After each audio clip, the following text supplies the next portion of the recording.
안녕하세요. 70회 사주산 장명쉼터 작은 제목으로는 청룡을 내 품에 안는다. 이제 그런 제목을 가지고 오늘 공부를 하겠습니다. 지난 시간까지 전체적인 거를 기막힌 장명에서 구궁성명학의 전체적인 틀을 공부했는데 오늘은 역상이라고 해서 이게 상상의 동물 6개의 동물에 대한 이론을 요걸 중점적으로 오늘 공부하겠습니다. 그래서 보면은 상상의 동물 주역에서 연관된 건데 이 청룡이라는 동물을 대입해서 여기 청룡 있죠? 청룡 그 다음에 주작, 주작 있죠? 그 다음에 구진, 등사, 백호, 현무 이렇게 있는데 이 순서는 청룡이 1번, 그 다음에 주작이 2번, 구진이 3번, 등사가 4번, 백호가 5번, 현무가 6번입니다. 청룡은 이제 목을 나타내요. 목. 즉 간목과 을목. 주작은 병화와 정화. 구진만 요거 따로 분리가 돼요. 요건 이제 무토. 등사는 기토. 백호는 경금과 신금. 현무는 임수와 계수. 이렇게 됐어요. 그래서 이제 사주에서 일간, 그러니까 사주에서 연간, 그러니까 태어난 띠를 얘기하는 띠가 이 사주에서는 이제 정사예요. 정사생이에요. 정사. 그럼 요 정사가 요것이 화죠. 화, 여기에 해당되죠. 그러니까 여기 주작이에요. 주작. 요 주작부터 출발한다는 거예요. 요 정사는 주작부터.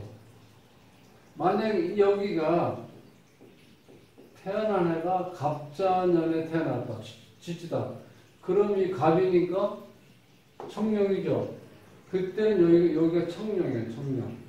청룡, 주작, 구진, 등사, 백호, 현무. 요렇게 시작한다는 거예요. 요거는 불이기 때문에 어떻게? 주작. 요 주작부터 시작한다. 순서는 아래에서 우로 이렇게 치고 올라가는 거예요. 요게 상상의 동물 6가지입니다. 주작, 구진, 등사, 백호, 현무, 청룡. 이런 식으로. 그러니까 헷갈리시면 안 돼요. 청룡이 일단 우선 청룡이 먼저 1번이에요. 청룡이 1번, 주작이 2번, 구진이 3번, 등사가 4번, 백호가 5번, 현무가 6번 이렇게 있는데 청룡은 목을 상징해요. 목. 주작은 불, 구진과 등사는 토, 백호는 금, 현무는 수. 이렇게 되는데, 요 상상의 동물 6가지 이렇게 배열하는 순서는 태어난 해, 띠가 뭘로 시작되어 있는, 이걸 보죠. 천간. 그러니까 연주의 천간. 이건 이제 갑으로 시작되어 있으면 청룡부터 출발하는 거죠. 네. 그럼 한 번 더 연습해 보면은,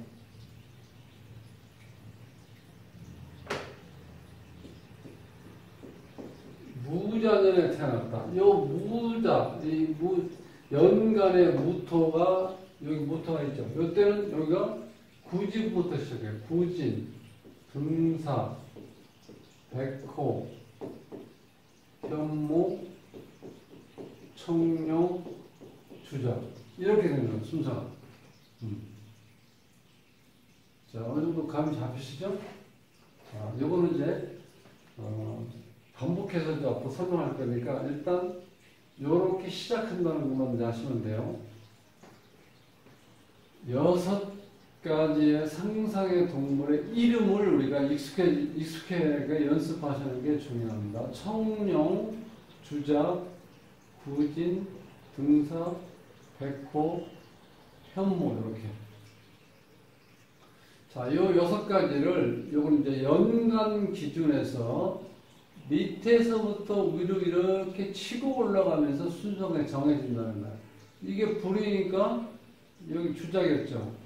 주작, 구진, 등사, 백호, 현무, 청룡, 이런 식으로. 네. 그 다음에 연지를 기준해서 이게 지금 화죠, 화. 그러면 자, 오행으로 봤을 때 박씨는 요 발음이 수고, 기억이니까 목이죠. 수와 목이죠. 그러니까 화 입장에서 수는 나를 극하죠. 이걸 우리가 관이라고 그래요, 관. 그 다음에 화 입장에서 목은 나를 생해주죠. 이걸 우리가 부라고 그래요. 자, 요 부는 사주 명리학에서는 이거 인성이라고 해요. 인성. 근데 장명에서는 이렇게 부라고 표시해요. 여기 조금 색다른 거죠. 부는 뭐 공부 이런 거죠. 똑같아요. 자, 그 다음에 정은 금과 토로 되어 있죠. 자, 화 입장에서 금은 화극금하니까 이것을 우리가 재라고 해요. 이거는 명리와 정명이랑 똑같이 재성 같아요. 그 다음에 이 토는 화생토에서 화가 토를 생해주죠. 이걸 우리가 손이라고 해요. 손. 손. 명리에서는 식신상관이에요. 식신상관. 요거 손. 즉 자식이 될 수도 있고 부하 직원, 아랫사람. 네, 그런 뜻이죠. 그 다음에 희에서는 희가 토죠. 토니까 화 입장에서 토는 똑같죠. 요 손. 그 다음에 받침이 없죠. 받침이 없으니까 여기 땡 이렇게 돼 있어요. 그래서 이걸 우리가 육친이라고 해요. 육친. 그럼 이 육친이 이 사주에서 이 육친이 청룡이다. 그러면 청룡이 어때요? 좋죠. 여기 뭐 청룡. 좋은 작용을 하는 거예요. 일단 여기서 좋은 작용은 청룡, 주작, 등사예요.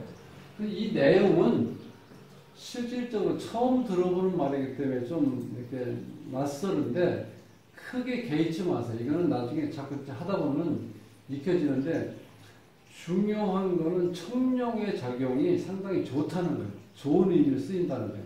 희열지시라 해서 보는 거 기쁨을 준다는 뜻이죠. 외운 내경, 그 다음에 문자라든가 서적, 즉 공부와 관련된 거죠. 돈과 이때 이건 비단을 얘기하는 거예요. 옛날 의식주를 얘기하는 거죠. 그 다음에 요즘 얘기하면 공무원이죠. 공무원. 관청과 관련된 있는. 출세했다고 보통 사람들 얘기하면 공직에서 높은 자리에 올라간 걸 우리가 출세했다고 그러죠. 그게 옛날에 특히 이 관리들에 관한계된 어떤 명칭을 정했기 때문에 청룡은 1등급이에요. 1등급. 통령, 대통령이라고 보시면 돼요. 그래서 이게 박정희 대통령 이 장명에서 쓴 우리가 국내 용어 틀을 정해놓은 건데 관이 청룡이 통령이죠. 요 관이 이렇게 자리 잡고 있다는 거예요. 이런 식으로. 그 다음에 자 주작은 구설, 즉 말과 관련된 것. 그래서 이 긍정적인 작용을 하기 때문에 명랑하다든가 웃음을 잃지 않는다든가 담소, 즉 긍정적인 작용을 한다고 보는데 이건 이제 3등으로 보시는 거예요. 3등. 여기서 이제 어떤 관의 직급을 얘기할 때 2등급이 백호예요. 백호. 즉 카리스마를 지니고 있다는 거예요. 그래서 이 백호는 뭐냐면 무관을 나타내요. 무관. 그래서 이 백호 갖는 또 성질이라든가 어떤 이미지는 좋지는 않아요. 백호. 흰 호랑이가 뭐예요? 백호? 피를 본다는 거예요. 혈광지신, 색정사, 금이 갖는 특징이 의리, 조폭기질. 이게 백호의 성질이에요. 그 다음에 주작은 3등. 3등급이니까 이거 뭐 치안국장이라고 써놨는데 고위직 공무원이라고 보시면 돼. 대통령 밑에 그 다음에 무관, 장성 밑에 그 밑에 단계라고 이렇게 보시면 돼요. 주작은. 자, 구작은 이 구지는 그 다음에 흉작용을 하는 거니까 뭐 토지에 관계되는 거 토니까 무토 좀 보수적인 거 요즘 얘기는 보수적인 의미를 가지죠. 구식이다, 완고하다, 어떤 뭐 구설수 한계들 이런 쪽에 관련된 신이에요. 구진. 이건 5등급. 평범한 행정관을 얘기하는 거예요. 그 다음에 등사. 등사는 허설지신이라고 해서 말과 관련된 거예요. 꼬인 성격, 천재, 어떤 문화의 신 이런 정도. 요건 이제 4등급을 해서 행정관에서 그 다음 높은 조금 뭐 판검사라든가 이렇게 조금 5등급보다는 높죠. 이제 백호는 설명드렸고, 현모는 맨 아래 단계, 도적이란 뜻고, 왜 임수가 어둠과 한 밤을 얘기하죠. 도적과 연상시키는 이게 도둑이라고 해요. 도둑이라고 생각하시면 돼요.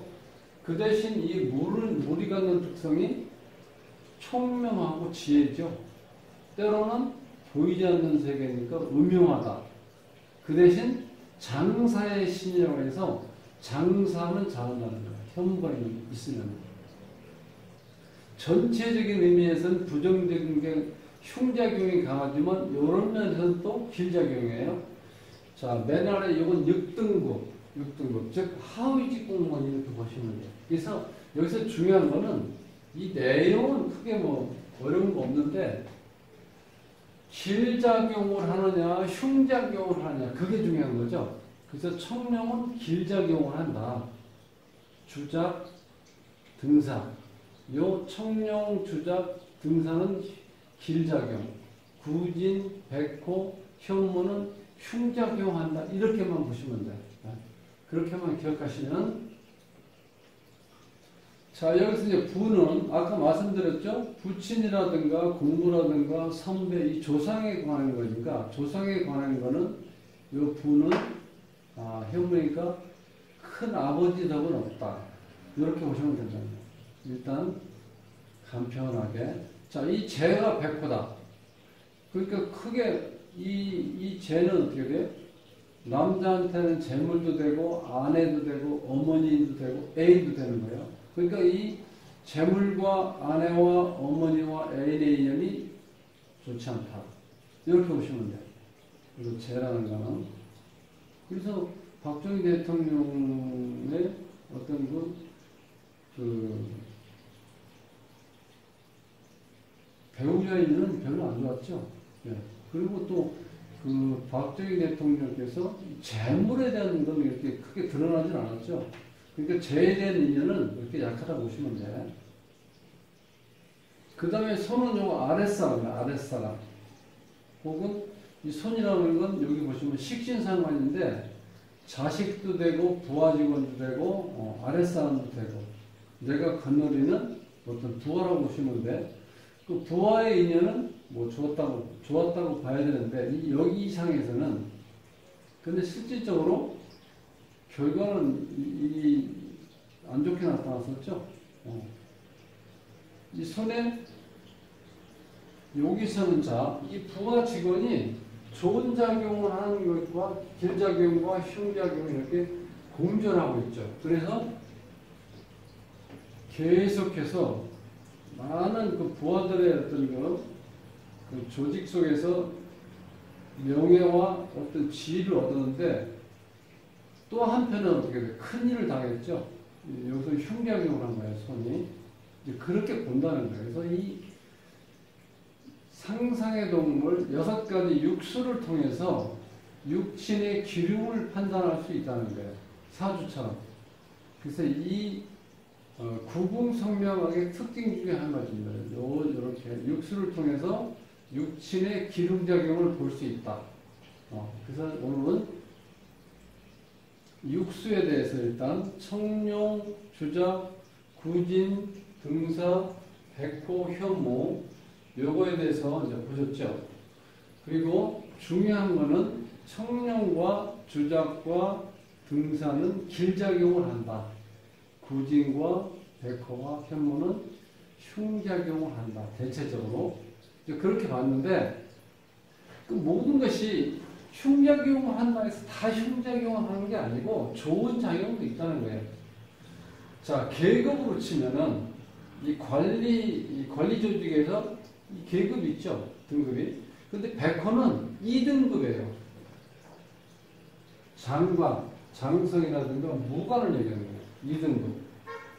흉작용이지만 또 좋은 작용도 또 한 가지는 상당히 좋은 뜻이 있어요. 이 백호가 있으면 이 거부가 돼요. 거부가 된다. 거부. 네. 재벌. 그래서 이 장명할 때 조심해야 될 것은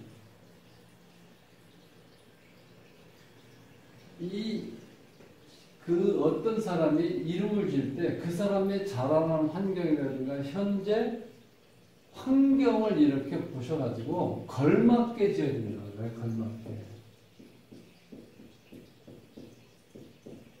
자, 아주 빈부. 네. 그 심심산골에 어떤 농부의 아들로 태어났다. 그런데 백호를 넣어서 거부를 꿈꾼다? 그런 건 안 된다는 거예요. 잘못하면 사람이 마음만 들떠서 현실을 잊고 살 수가 있어요. 그러니까 사람이 잘못될 수 있다는 거예요. 그러니까 이 걸맞게 이름을 지어야 되는 제일 중요한 거예요. 돈이 있는 어떤 재벌 집안에 태어났다 그러면 이걸 넣어주면 좋겠죠. 걸맞게 짓는 게 제 이름을 잘 짓는 거다. 그래서 백호를 이제 설명하면서 이 자체가 거부의 어떤 가능성도 있지만 걸맞게 짓지 않으면 사람이 어떻게 돼? 망가질 수도 있다는 거예요. 그 다음에 현무도 마찬가지죠. 부정적인 개념이 많아요. 도적이라든가, 그 다음 음흉하다든가, 그 다음에 은큼하고, 색정, 도와의 관계. 그런 것도 있지만, 길작용은 뭐예요? 총명하다, 지혜롭다. 또 장사는 잘한다. 또 이런 뜻도 있다는 거예요. 자, 이렇게 해서 청룡, 주작, 등사는 길작용, 구진, 백호, 현무는 흉작용한다고 일단 이분법으로 그렇게 이제 기억하세요. 그리고 이 역상 기륭을 판단하는 요거만 이렇게 일단 보세요. 이렇게 여기에서 그러면 육수를 이렇게 세우는 방법 밑에서부터 위로 이렇게 적어 올라간다. 기준은 태어난 해, 연감이 불이냐, 목이냐, 화냐, 토냐, 금이냐, 수에 따라서 여기 시작하는 게 달라집니다. 여기 만약에 인자 연주로 태어났다. 그러니까 인자면 이게 수죠. 수는 현무죠, 여기. 여기서 현무에서 출발한다는 거예요. 현무, 청룡, 주작, 구진, 등사, 백호 이런 식으로. 이제 그것만 기억하시고 또 한 가지 헷갈릴 수 있는 게 명리에서는 비견겁제, 식신상관, 재성, 관성, 인성. 자, 요게 육신이 어느 정도 조금 이제 익숙해졌죠? 그래도 한 60회 이제 강의하면서 자주 입에 오르내리다 보니까 비견겁제, 식신상관, 편제, 정제, 정관, 평관, 정인, 편인. 자, 요렇게 되는데 이게 장명에서는 비견겁제를 형이라고 부른다는 거예요. 형. 식신상관을 선이라고 부르고, 그 다음에 인성을 부라고 부른다. 요게 또 다시 새로운 용어가 등장하는 거죠. 네. 이거만 조심하시면 돼요. 다른 거는 크게 문제될 것도 없고 또 복잡할 것도 없으니까. 한 가지 복습을 하면은, 자, 요걸 선천수라고 그랬죠. 5, 6, 5, 13을. 후천수는 여기 첫 번째 모친궁의 후천수는 6 플러스 1에서 7. 그 다음에 본인궁. 사주에서 일관과 같은 역할을 하는 이 본인궁은 6과 5를 이렇게 더한 수. 그 다음에 가정궁은 5와 13. 배우자궁은 6과 13, 19. 그 다음에 자식궁은 3개, 선천수 3개를 다 더한 수. 자, 또 현대에 이렇게 남녀노소 불문하고 다 직장 생활, 사회 생활 하면서 돈을 벌어야 되는 현대 사회에서는 요 사회궁 숫자가 중요한 겁니다. 이 사회궁. 그래서 본인궁을 시작해서 가정궁, 배우자궁, 자식궁, 이걸 지난 시간에 4대격이라고 한댔죠. 4대격. 이것도 중요하고, 그 다음에 점점 더 중요하게 우리가 생각해야 되는 게 사회생활을 잘할 수 있게 사회생활 여기에 좋은 획수가 들어가야 되는데 14획은 안 보기 짧다, 앞이 안 보인다. 좀 흉작용이 많이 있어요. 그래서 이 사회궁의 수리를 좋은 수리를 뽑도록 이렇게 좀 해주셔야 된다는 거죠. 자, 오늘은 역상에 대해서 역상의 길흉. 여기에서 관은 좋은 작용한다. 인성작용. 부는 좀 흉작용한다. 재는 흉작용, 부하라든가 자식의 작용은 길작용을 한다. 우선 이렇게만 기억하세요. 자, 손이 2개 있는데 하나는 길작용, 하나는 흉작용을 하는 것도 있죠. 그러니까 부하가 나한테 충성하는 부하도 있을 수 있고 나를 어떻게 돼요? 하극상하는 부하도 있을 수 있다 이렇게 보시면 돼요. 자, 그렇게 보시는 걸로 해서 오늘 역상의 기륭과 즉 청룡이 상당히 좋은 거죠. 그래서 내가 소 제목을 청룡을 내 품에 이렇게 정해놨습니다. 오늘 구궁성명학에서 역상에 대한 공부를 조금 자세히 해봤습니다. 공부는 이것으로 마치겠습니다. 행복한 삶으로의 초대, 굴러먹는 사주부패를 모십니다. 저는 돗자리 새벽고요. 오늘 남은 시간도 행복하십시오. 감사합니다.